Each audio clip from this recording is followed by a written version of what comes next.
Pero yung katanungan po natin dito, attorney, meron po dito na ano pong masasabi nyo sa inilabas na report na kay Alice Guo po na nahuli sa Jakarta, Indonesia na kinumpirma ng Department of Justice, NBI at PAOK. Attorney Sal. Ibig sabihin, mas magaling yung Indonesia kaya sa atin. Talang dito, nakapuslit. Yun lang ibig sabihin nun. Correct. So anong dapat gawin natin, Attorney Sal, sa ating mga tanggapan ngayon na ang Department of Justice ay talaga naman parang wala ng pag-asa at palubog ng palubog. At ang NBI palubog ng palubog. At ang PNP palubog ng palubog sa kahihiyan. Tama po ba ang sinasabi ng ilan sa ating naging kritiko o yung ating mga political komentarista na kinakailangan na buwagin na daw po ang tanggapan ng Philippine National Police dahil sa ganitong uring sistema na paulit-ulit na nangyayari? Kaya palitan ninyo yung mga heads.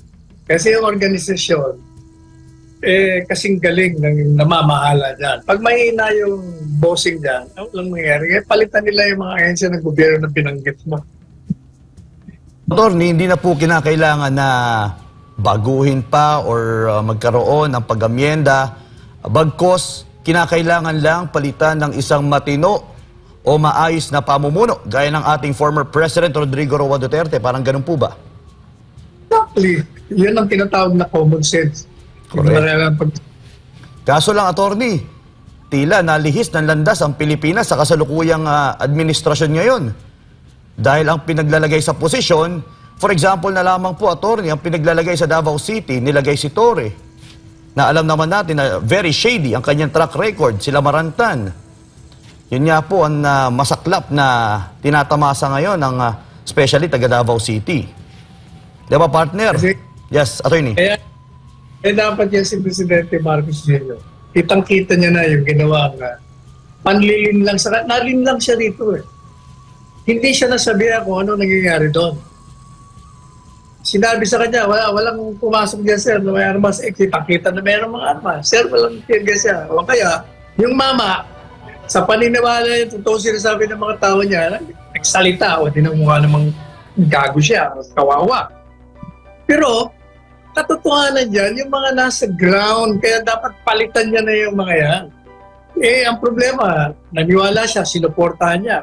Talagang uulan siya ng batikos. So, malino po, Attorney Sal, na si Marcos Jr. ay out of touch sa totoong buhay o sa totoong kaganapan sa ating bansa at ang kanyang mga tao sa kanyang kapaligiran lamang ang nagdidikta sa kanya kung anong mga sasabihin niya, kung anong gagawin niya. Tama po ba, Attorney?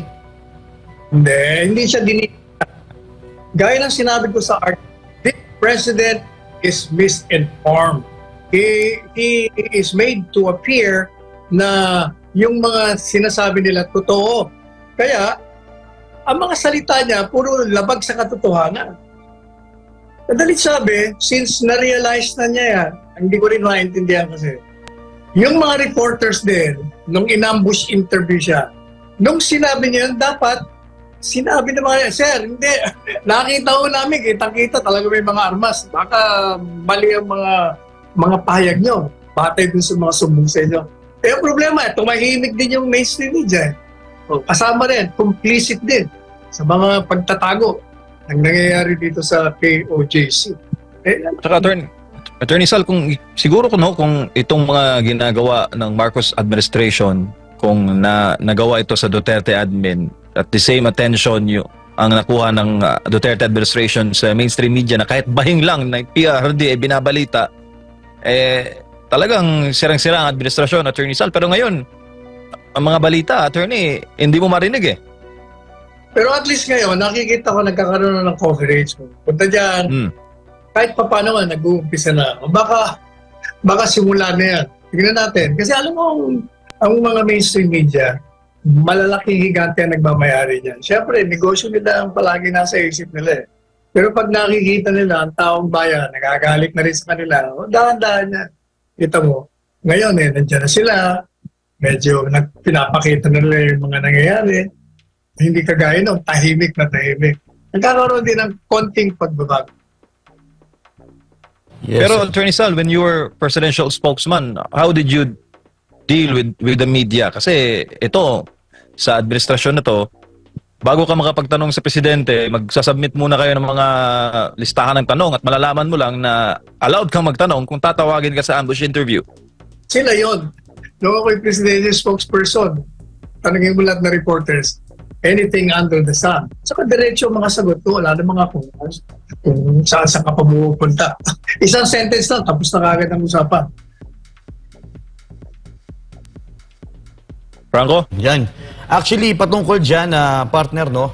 Ang daming naglalabasan ngayon, attorney, sa mainstream media dahil nakapasok sila. Pero in spite, sa nakita nila na kung saan dapat yung kanilang anggulo ng storya ay hindi pagpapapasok ng Philippine National Police or yung paghukay o tunnel, ay yung pa rin inililis nila na nandun pa rin si Pastor, nagtatago pa rin, tila wala na pong pag-asa talaga ang iilan sa ating mainstream media na talagang sumunod lamang sa utos ni Marcos kahit tahasan na ang pagsisinungaling nila. Attorney, ano kaya ang magiging huling sandalan ng mga ito? Especially sa mga nagpatuloy na sumusunod sa mandato ng kanilang mga bossing na magsinungaling sa kabila ng obviously na pinapakita na hindi na sila makapagsinungaling sa mga footages na bumubuhos po sa social media. Gaya ng sinabi ko, paano nabuksan sila. Correct. Whether sila ay ang angle nila. Kaya tao naman, kahit iba ang angle mo, pag nakikita yun, kasi nilalabas nila yung video eh. So pag nilalabas mo, tapos ang reporting mo, taliwas dun sa nakikita ng tao, di useless din. Talo rin sila. Attorney Sal, may movement po ngayon, no, sa House of Representatives kaugnay po sa sinasabi nilang impending investigation laban kay Vice President Sara Duterte. Nagkapalitan po ng chairmanship ang House Committee on Blue Ribbon at ang inilagay po nila ngayon na chairman ay kilalang kritiko ni Vice President Sara Duterte na si Manila Representative Joel Chua. Nataon po ito, Attorney Sal, sa paglalabas po ng COA report na sinasabing iniwanan raw ni VP Sara yung DepEd na may 12 bilyong disallowances. Meron din umanong suspensyon at meron din umanong mga kaso. Anong masasabi mo dito, attorney, na ito na, nagtutulungan na yung mga ahensya para pabagsakin si VP Sara? Dati namang ginagawa na nila yan. Ano bang katakataka pa ron? Pero yung issue ng disbursement, under investigation pa yan ang COA. Kaya premature, nagagamitin nila yung COA. Yung mga notice of disallowance, yung mga sinasabi ng COA, mali kayo rito. Bibigyan pa kayo ng pagkakataon magpaliwanag. Kaya hindi pa dapat yan paksayin dyan sa congressional hearing. Premature yan. But since nga ang intention ay siraan siya, ilalabas nila. Ilalabas nila. Tsaka, questionable rin ang timing, attorney, nang siya bumisita last Monday dito sa ating compound, last Sunday, when we celebrated our 39th anniversary celebration. Siya ang panauhing pandangal. After nun, nagsilabasan na itong mga issue na ganito, Attorney Sal. Talagang palagi nilang ganyan yan. Maniwala kayo, hindi titigil yung mga yan. Hindi titigil yan. Pero I don't think they will succeed. Kasi yung tao, hindi tatanggapin kasinungalingan na inilalatag nila din sa congressional. Lalo pat ang mga nilalagay, Attorney Sal, yung talagang mga yung mga vocal critic ng Vice President Sara Duterte. Franco. Yes, syempre naman, partner. Nakita naman natin yung significance ng ginagawa nilang panggogorgor sa mga Duterte. Everything was really played well ng mga kalaban ng PRRD administration before. At ngayon nga, napakalinaw, partner MJ, na lahat ng may kaugnayan sa mga Duterte, even dahil nga naging kaibigan din ang ating buting pastor, Pastor Apollo C. Kibuloy, and including SMNI, everything na kanilang ginagawa is sobra-sobrang illegal. Isipin mo, partner, and also attorney, pati ang SMNI na freeze order, everything freeze order, including Children's Joy Foundation freeze order, at ngayon na libo-libong kapulisan at ngayon patuloy na dinadagdagan pa. So, the thing here also, MJ, is yung on top of this na nagko-control, hindi lang pala PRRD dahil meron nga tayo natatanggap na impormasyon. At ngayon ay may lumilipad na mismo ng mga military hardware sa KOJC compound. Ito yung Beach King, ito yung ilang mga kagamitang pandigma ng Amerika, at meron nga tayo nahuli dyan, nabidyohan pa, Attorney Sal, na Amerikano, na sigig dirty finger pa, na palakad-lakad sa vicinity ng Kingdom of Jesus Christ compound. Ganun po yung involvement na po na obviously tahasan na po ang ginagawa ng mga Amerikano sa KOJC. Attorney Sal, ano po masabi niyo dito? Patagal na yan, di ba? Parang paulit-ulit, di ba? Parang mga siramplakan na tayo.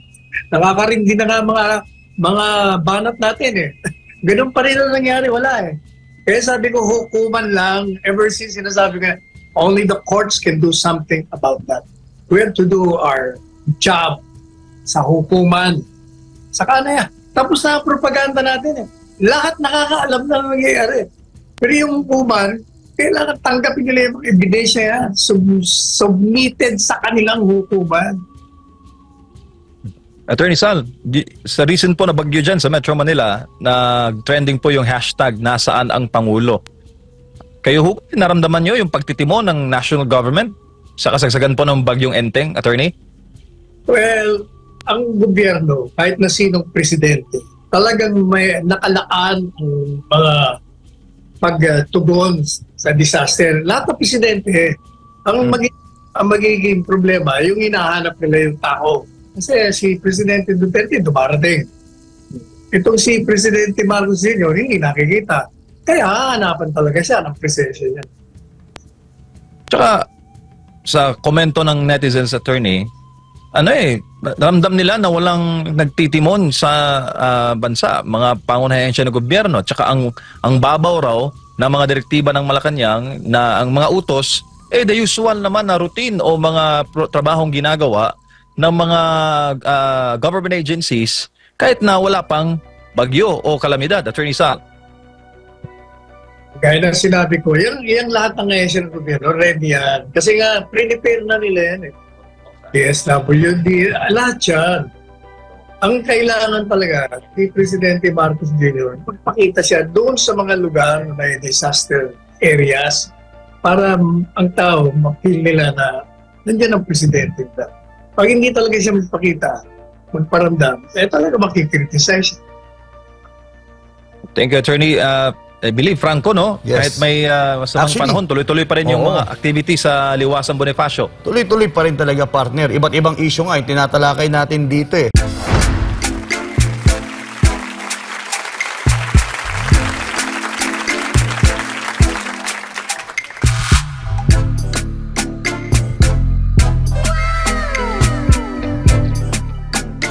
The next performance will start momentarily.